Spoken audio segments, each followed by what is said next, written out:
Halo, ketemu kembali kita dalam kelas bahasa Inggris kita untuk kelas 11 SMK. Today we are going to talk about biography text part 2. Let's just get into the presentation.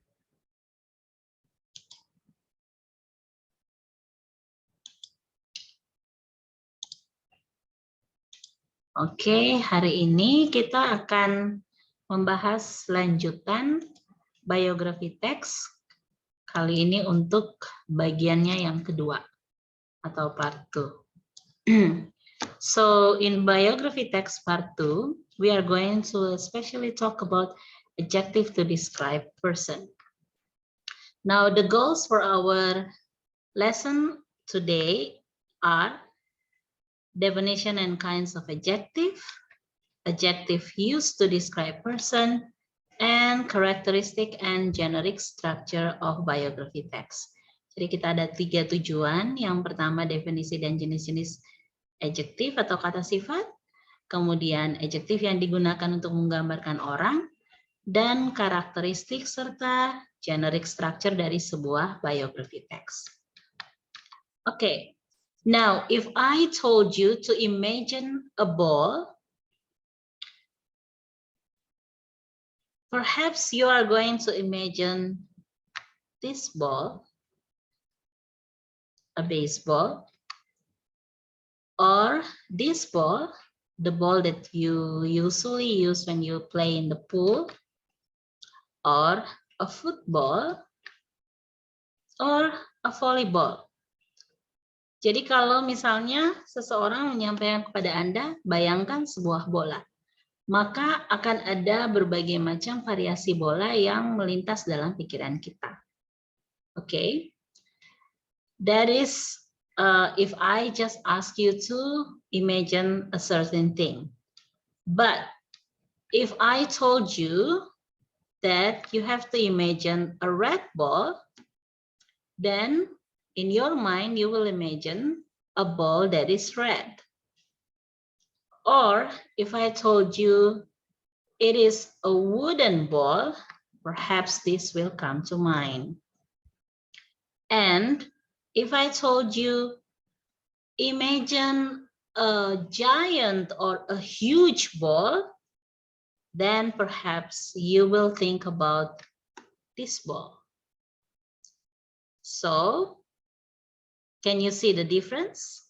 Kalau yang sebelumnya, ketika disuruh untuk mengamati atau membayangkan mengenai bola, akan muncul berbagai macam bola sesuai dengan yang terlintas dalam pikiran.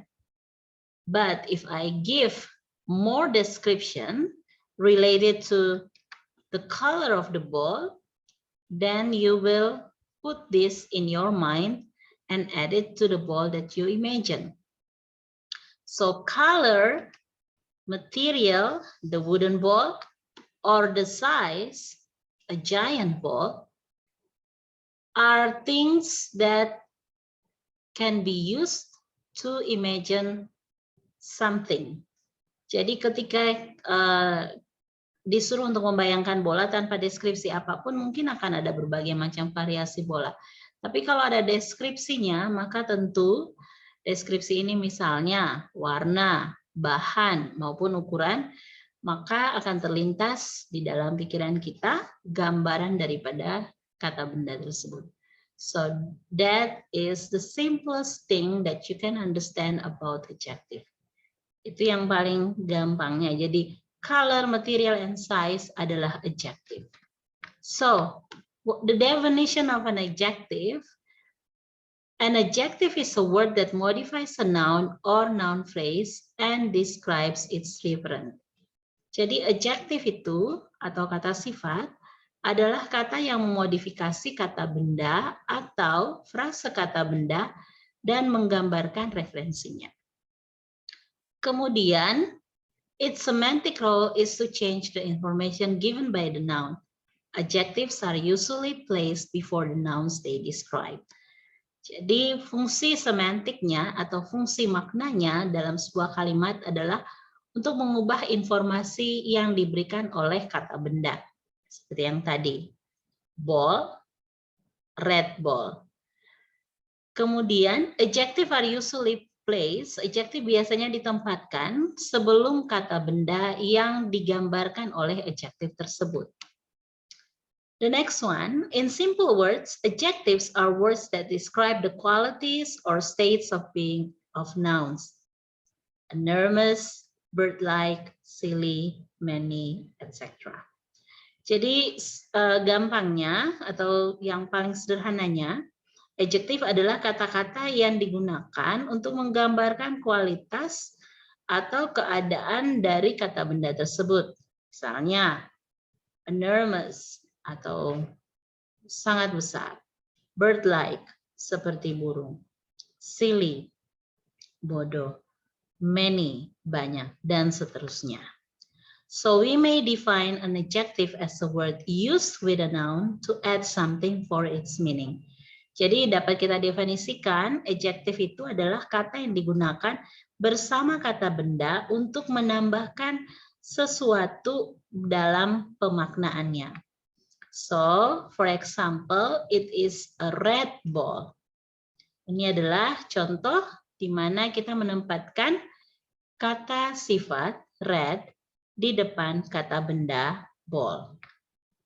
Atau bisa juga kita balik, misalnya meletakkan kata bendanya di depan, tapi diikuti dengan to be, dan diakhiri dengan adjective. The ball is huge.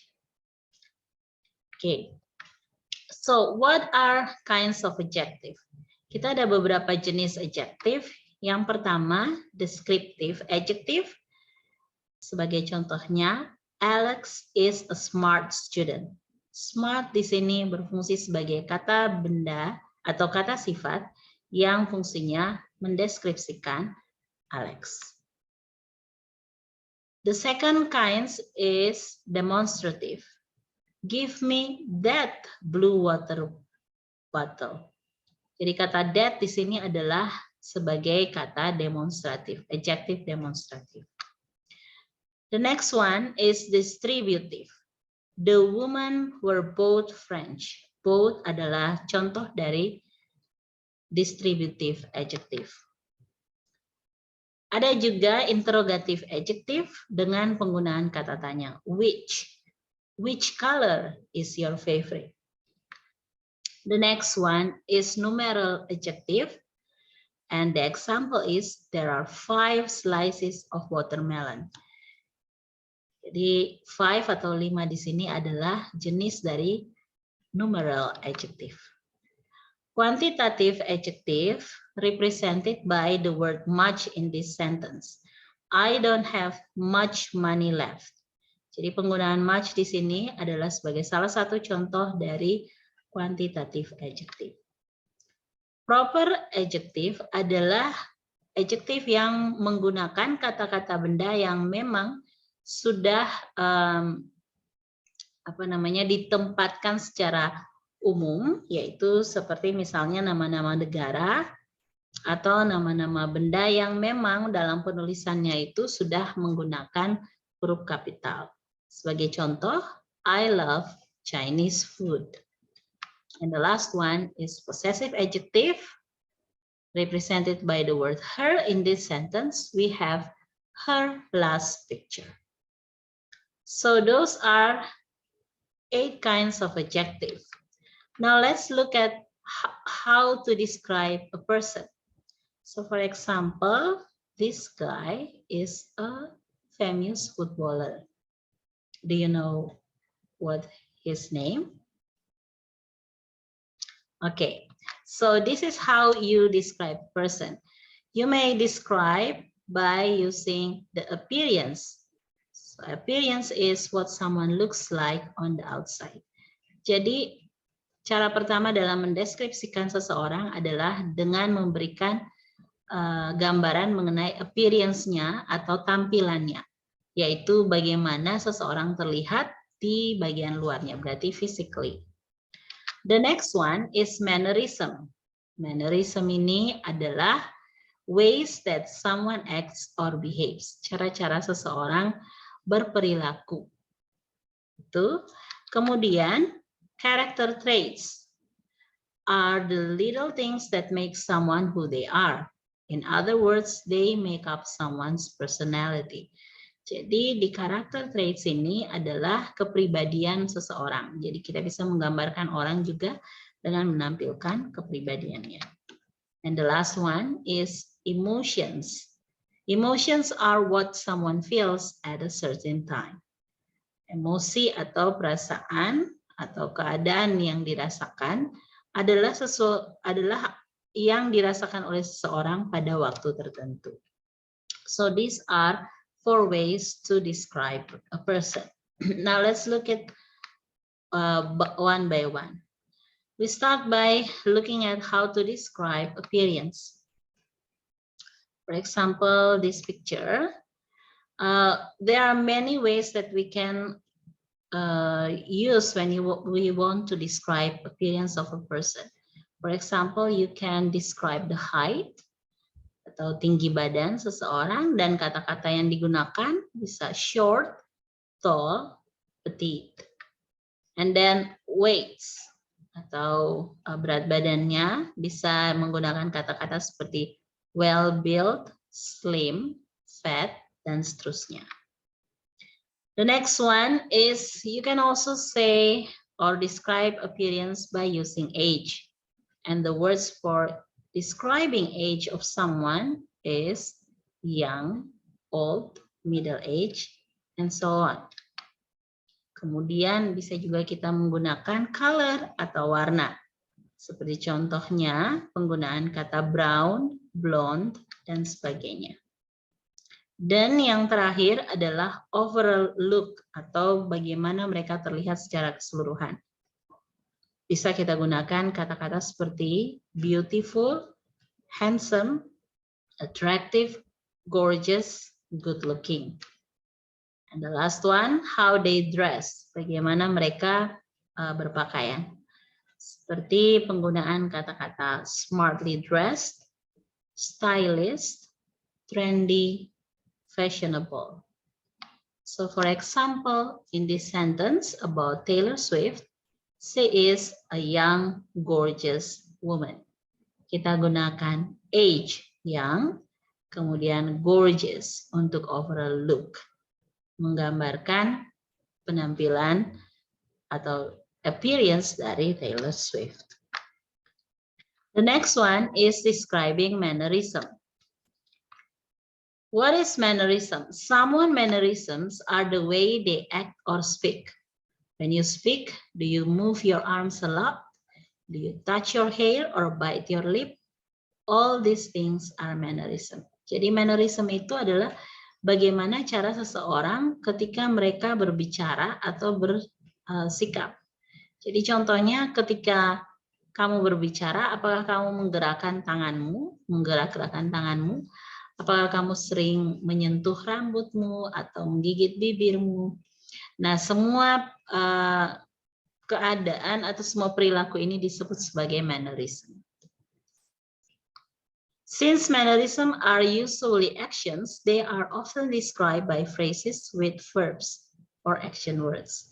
Jadi tidak saja kita bisa menggunakan adjektif untuk menggambarkan seseorang, tetapi ketika kita menggambarkan mannerism ini biasanya kita juga menggunakan verbs atau kata kerja karena ini berkaitan dengan actions atau perilaku. If someone feels nervous or impatient, for example, they might crack their knuckles or bite their fingernails.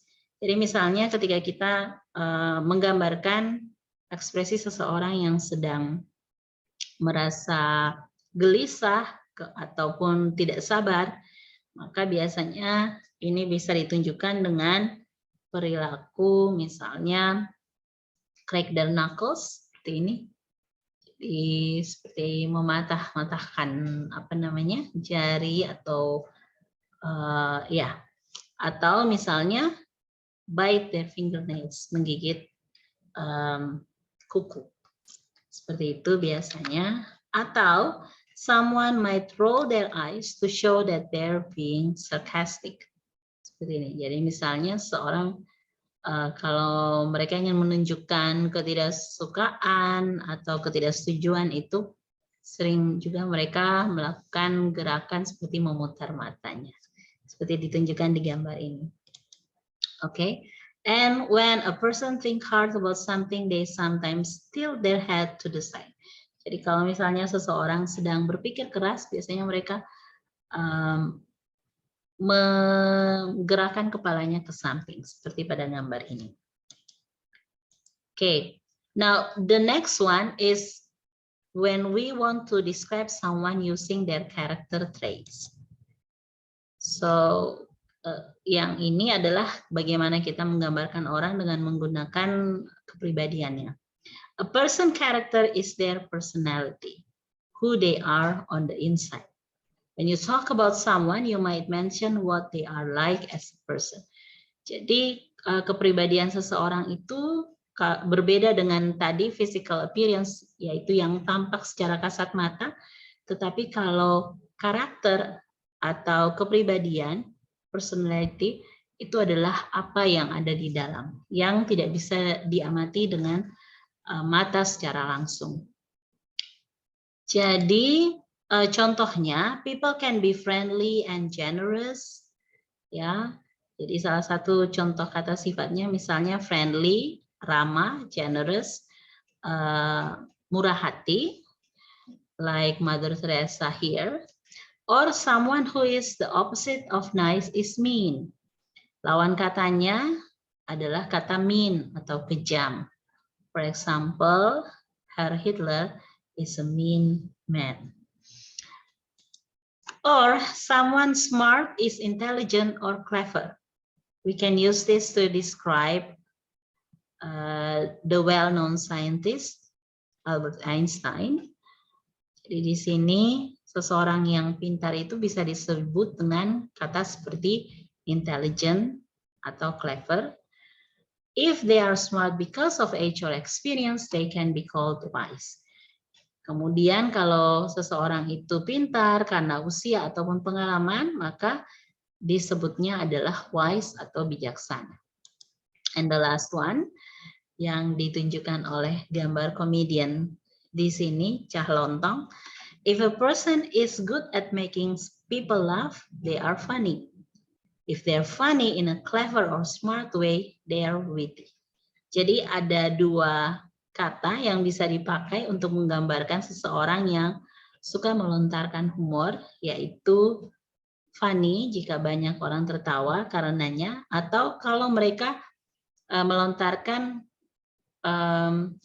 gurauan atau humor yang sifatnya itu cerdas, gurauan yang cerdas, maka disebut juga dengan kata witty. Seperti itu.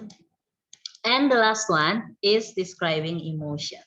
So for example, you can see here, there are some emoticon that help us to deliver our feelings in social media. Jadi di sini emotion ini seperti dicontohkan dalam gambar ini, kita sering menggunakan emoticon untuk menunjukkan perasaan kita dalam berinteraksi di social media. So people's feelings are always changing. You can be happy one moment and then hear some bad news and become sad. Jadi emotion atau feelings ini dia sifatnya tidak menetap, berubah-ubah. Pada satu ketika Anda bisa merasa senang, tetapi kemudian beberapa saat kemudian mendengarkan berita yang buruk dan menjadi sedih. There are so many ways to say that someone is happy. Nah, ini ada beberapa kata untuk menggambarkan happy. Yang diberi garis merah ini adalah persamaan kata dengan happy. So they can be elated, exuberant, cheerful, delighted, or even ecstatic. Yang artinya very, very happy. Jadi you can use these words to describe the state of happiness instead of using the word happy. Jadi selain menggunakan kata happy, kita bisa menggunakan hal-hal atau kata-kata seperti yang tadi disebut. Kemudian someone sad might be described as melancholy, miserable, yang artinya very sad or out of sorts. Jadi kalau menggambarkan kesedihan, kita bisa juga menggunakan kata-kata seperti melancholy, miserable, dan out of sort. And when something makes a person mad, they become angry or fed up. Jadi kalau seseorang mad atau sangat marah, maka perasaan yang muncul adalah angry, marah, fed up. Fed up itu lebih ke muak, perasaan muak ya. Someone very angry is furious or livid. Jadi ini level atasnya angry. Kata angry, kalau sangat-sangat marah kita bisa katakan dengan kata furious atau livid. Seperti itu. Stay away from those people. Jadi kalau ada orang marah, sebaiknya kita jangan dekat-dekat, menjauh saja. Now, let's look at the order of adjective. So, as you can hear in this table, we have 10 kinds of adjective, and when you use it to describe an object, they come in this order. Jadi kalau misalnya kita gunakan lebih dari satu kata sifat untuk menggambarkan sebuah objek atau kata benda, maka seperti inilah urutannya harus diadakan dalam sebuah kalimat. So the first one is opinion, relating to opinion. Contoh katanya seperti unusual, lovely, beautiful. The second one is size, ukuran. Contohnya big, small, tall. The third one is physical quality. Kualitas fisiknya seperti thin, rough, untidy. The fourth order is shape atau bentuk. Nah, contoh round, square, rectangular. Yang kelima adalah age atau usia. Bisa kita gunakan kata-kata seperti young, old, youthful. The sixth one is color, atau bicara mengenai warna, bisa kita gunakan contoh seperti blue, red, pink. The seventh one is origin, atau asal, bisa kita gunakan kata-kata yang menunjukkan nationality seperti Dutch, Japanese, Turkish. Lalu yang berikutnya adalah material atau bahan pembuat dari objek tersebut. Misalnya kita bisa gunakan metal, wood, plastic. The next one is type atau jenis, seperti misalnya kita gunakan kata-kata seperti general purpose, four-sided, U-shaped. And the last one menunjukkan purpose atau tujuan dengan kata-kata seperti cleaning, hammering, and cooking. Now, for example, in this sentence, she is a beautiful, tall, slim, young, black-haired Indonesian woman. The next one, Manny Pacquiao is a Filipino politician and former professional boxer.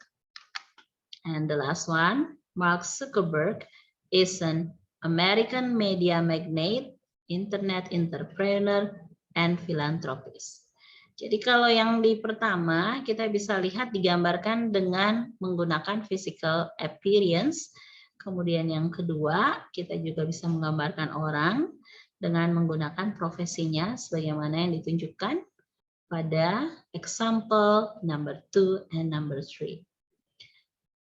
Back to the order of the adjective, di sini kita lihat bagaimana penempatannya.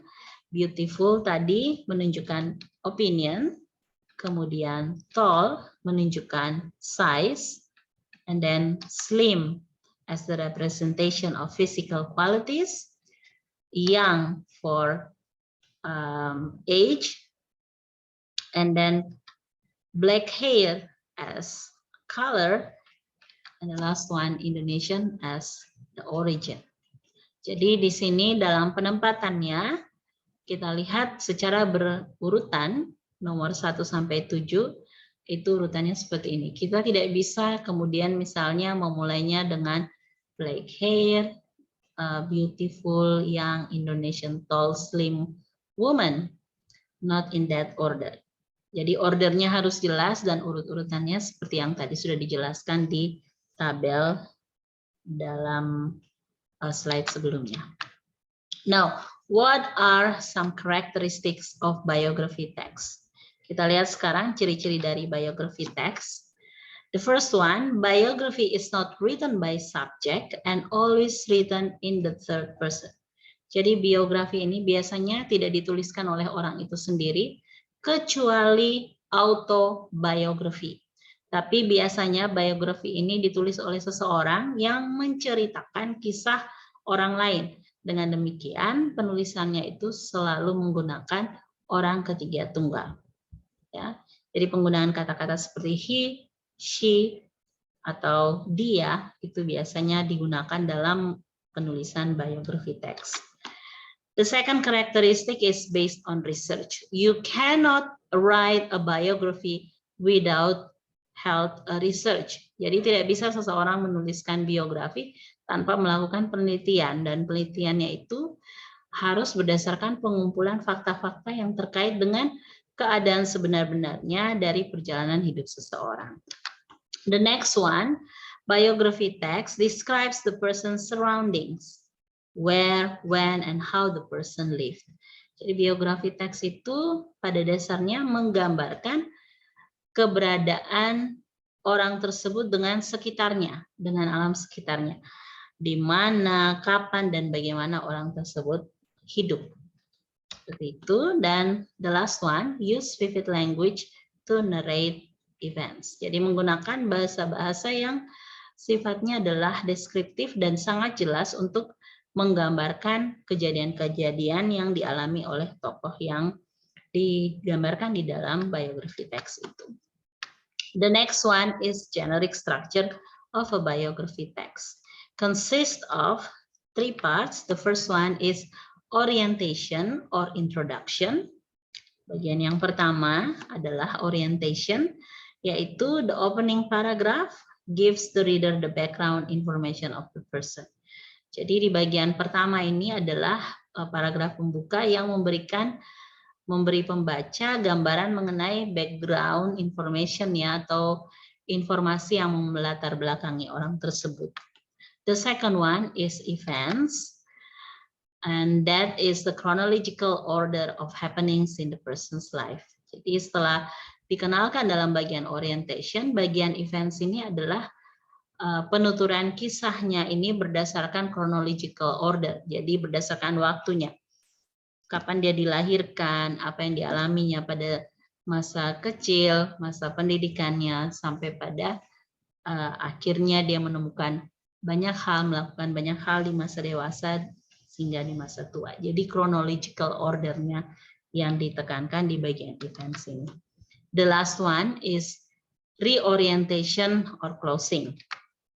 That is the conclusion or comment that the writer that tells about the achievement or the contribution of the person.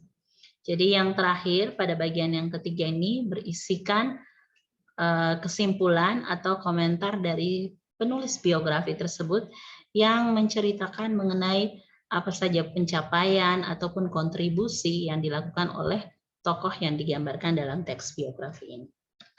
Now, why we need to read biography? Mengapa kita harus membaca biografi? The first reason, of course, for fun. Jadi, seperti kita membaca, bacaan pada dasarnya itu membaca adalah sebuah aktivitas yang menyenangkan.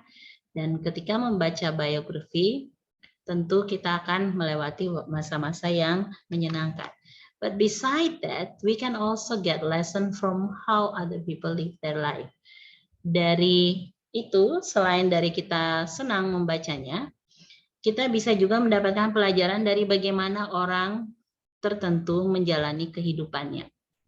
Naik turunnya, kemudian kelemahan maupun kekuatannya dan sebagainya. And the last one, of course, we will get inspired by reading the story. Kita akan merasa terinspirasi ketika membaca biografi dari seseorang. But remember, even though you admire that person and you can get some lesson from their life, you need to live your life as what it meant to be you. Jadi, tapi jangan lupa walaupun kita membaca biografi, mendapatkan pelajaran dan mendapatkan inspirasi, tentunya pelajaran dan inspirasi itu kita ambil untuk menjalani kehidupan kita sendiri dengan cara kita sendiri. So, that is all about the second part of biography text in this video. Thank you very much for your attention, and hopefully you find this video useful for you to understand better about biography and how can you write a biography. Thank you very much and see you again in our next video. Bye.